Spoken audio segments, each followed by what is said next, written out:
دقت ساعة الحسم وانتهى وقت اللعب. المغرب يقلب الطاولة بالكامل ويغلق اللعبة في وجه الجميع.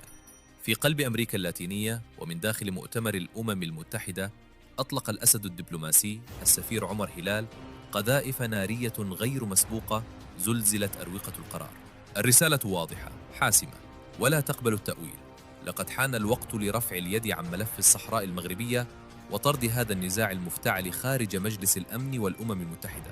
نعم، الملف انتهى والمغرب يفرض كلمته الأخيرة. خلال المؤتمر الإقليمي للجنة ال24 في نيكاراغوا، واجه عمر هلال العالم بالحقائق القانونية والدبلوماسية وفجرها علانية.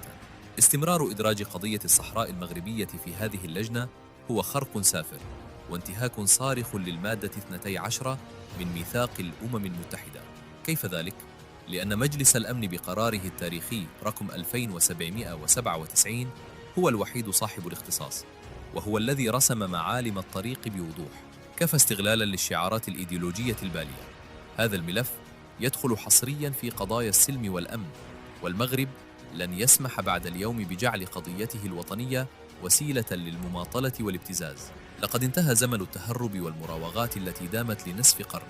الدبلوماسية المغربية ربطت القول بالفعل، فبينما يعيش الخصوم في سراب الأوهام، كان المغرب يجمع الاعترافات الدولية. اليوم أكثر من 130 دولة عضو في الأمم المتحدة تدعم علانية وبقوة مخطط الحكم الذاتي تحت السيادة المغربية كحل وحيد وأوحد. المفاوضات واللقاءات في واشنطن ومدريد طبخت الطبخة الأخيرة، ولم يتبقى أمام الأطراف الأخرى سوى خيارين: إما ركوب قطار التنمية والحل التاريخي، أو البقاء في مزبلة التاريخ والأوهام. وبينما هم يصرخون في المؤتمرات، المغرب يبني ويعمر على الأرض.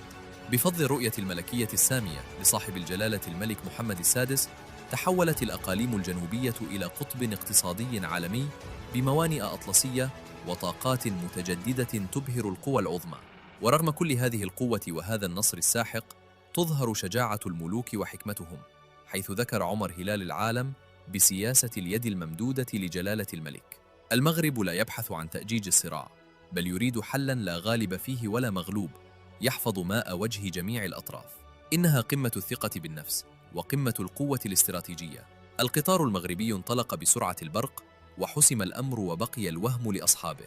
وأنتم يا أحرار هذا الوطن، ما رأيكم في هذه الصفعات الدبلوماسية المتتالية؟